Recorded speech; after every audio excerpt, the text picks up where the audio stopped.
أسفرو وريختي دي ولد ما هلا توشا ساسي تقراولا من ميساسو دي تريق وجنا دي خساس قول يغزا صفدي مطاوني ما ولد ما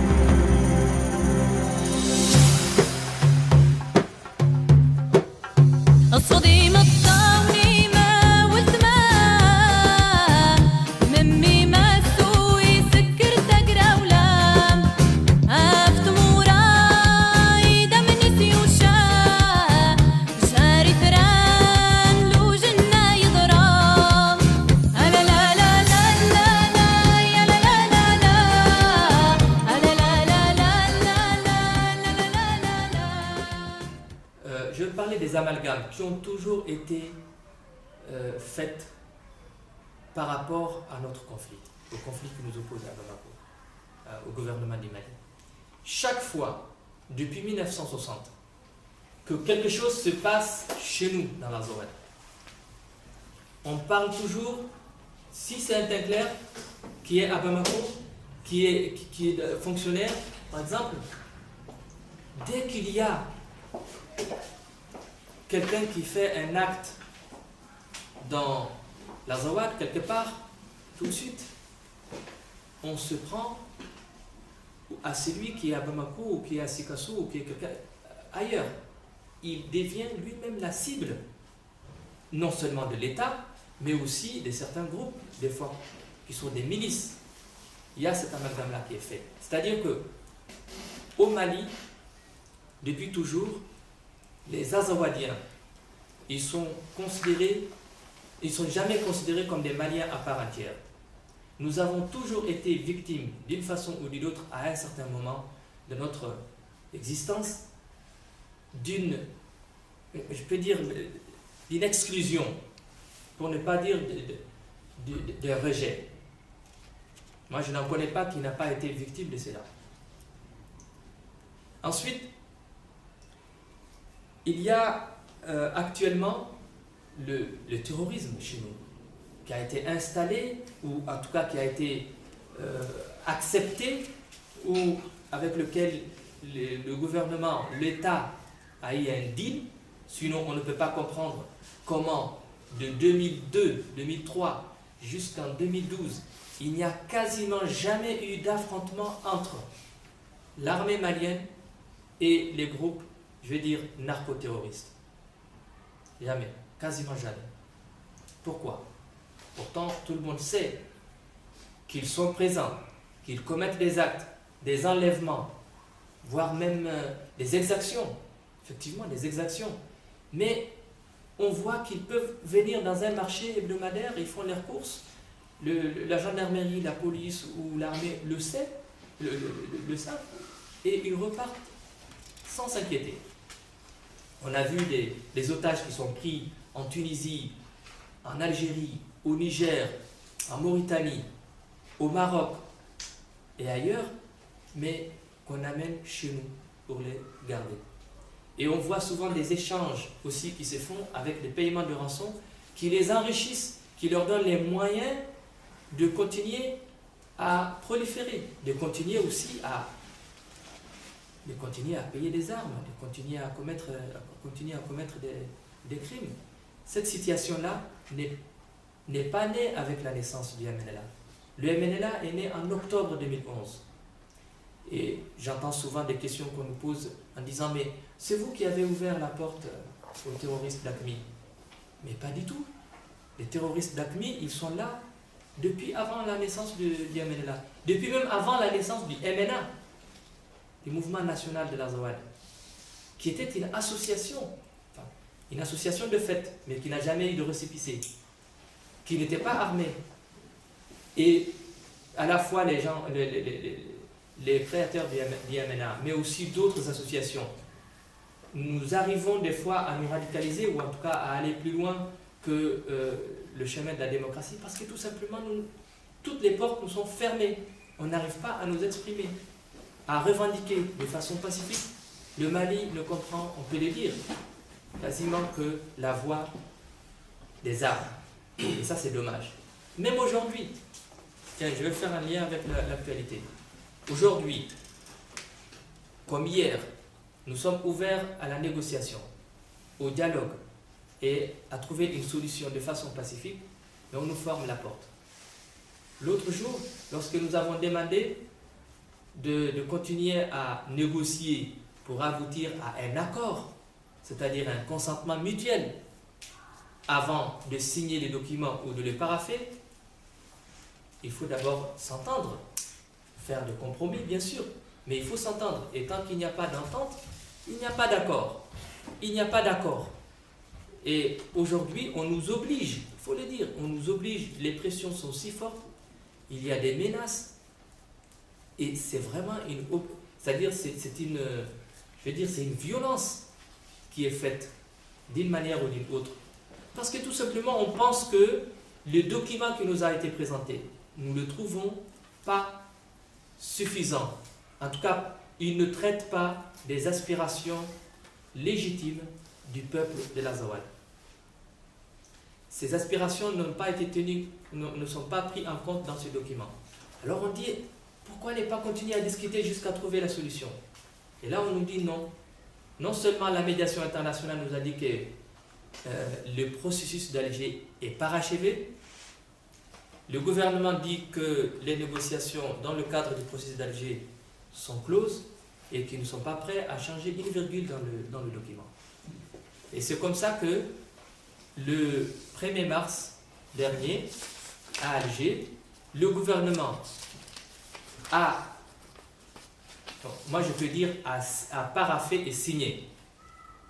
Parce que les termes ont un sens à la fois juridique et politique. Parce que, pour venir à ça, j'ai ici le document, ce qu'on appelle le document d'Alger. La paraphe, ce sont les initiales, c'est ce qu'on écrit sur c'est ce qu'on met un signe sur chaque page du document, du contrat. Mais quand on arrive à la dernière page et qu'à côté de son nom et de son titre, on signe, ça s'appelle une signature. Ça ne s'appelle plus une paraphe. Même si on écrit au-dessus, on paraphait. Et parce que nous avons étudié, nous avons eu aussi des experts, on a rencontré des juristes et autres qui nous ont expliqué tout ça. Même si à Alger, on n'a pas eu la possibilité d'en avoir comme nous l'avons souhaité. Ensuite, ce que nous savons aussi, c'est que quand il y a un accord, il y a des témoins, il y a des garants. Les témoins et les garants signent ou paraphent après les belligérants. Cette fois-ci, les témoins, c'est-à-dire la médiation internationale, ont paraphé et signé sans que l'autre partie ne paraphe et signe. Alors on s'est dit, écoutez, il y a un riz sous roche, il y a un problème là. Vous nous présentez un document, vous nous dites c'est à prendre ou à laisser. Une partie paraphe et signe, l'autre partie non, mais quand même vous signez et paraphez, vous, la communauté internationale. Sauf un représentant de la communauté internationale. Un. Il s'appelle l'ambassadeur des États-Unis d'Amérique à Alger. À côté. Par contre, l'ambassadeur français a signé et paraphé. Donc, on se pose des questions par rapport à tout ça. Pourquoi on nous ferme la porte de la négociation? Pourquoi ce que avec nous qu'on voit des situations de ce genre-là? Pourquoi c'est seulement nous qu'on prend pour des ignorants ou des analphabètes? Je ne veux pas aller plus loin, mais en tout cas, nous sommes choqués. En tout cas, pour celui qui a été à l'université, celui qui sait un minimum des choses, il ne peut pas comprendre qu'on parle d'accord, on parle de contrat sans consentement mutuel. Et dans ce document, il n'y a pas de consentement mutuel. Une autre aberration aussi, c'est que dans ce document, à aucun moment, les parties ne sont déterminées. les partis ne sont pas déterminés.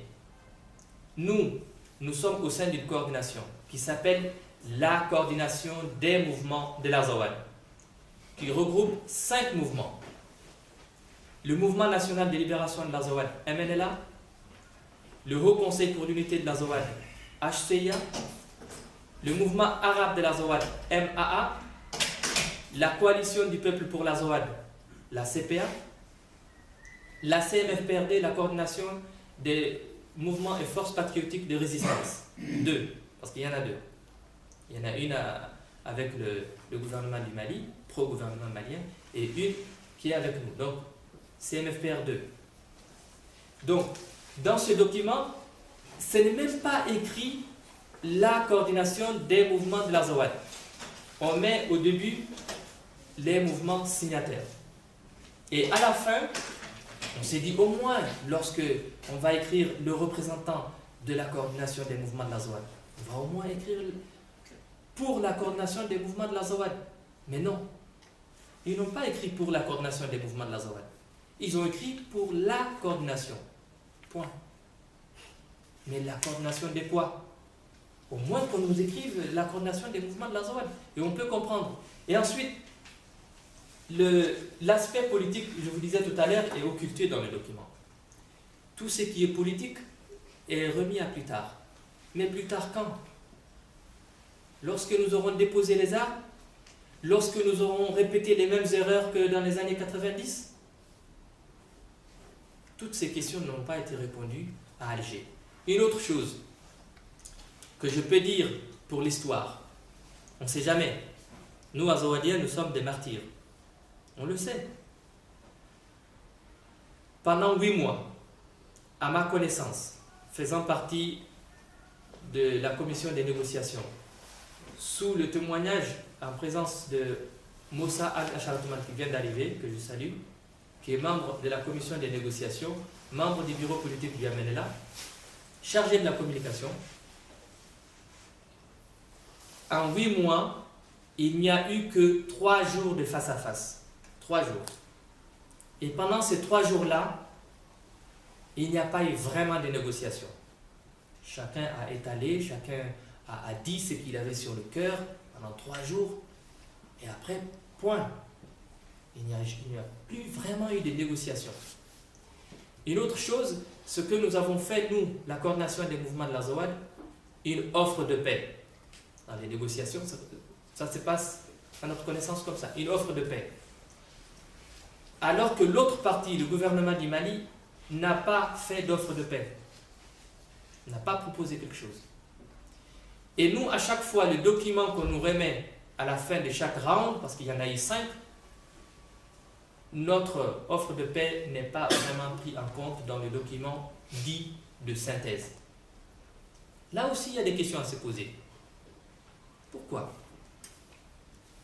Pourquoi nos préoccupations ne sont pas prises en compte dans ces documents? Pourquoi on nous quitte l'aspect politique de la négociation?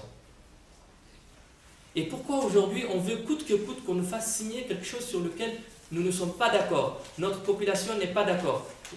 Et d'ailleurs, la population s'est largement exprimée dès le 28, enfin, voire même avant février, le 25 février, on nous a remis ces documents.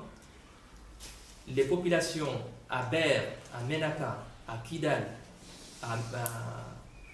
dans d'autres endroits, à Gelhok, à Intashtait, à Kadawatan, dans d'autres endroits que je n'ai pas cités, sont sortis.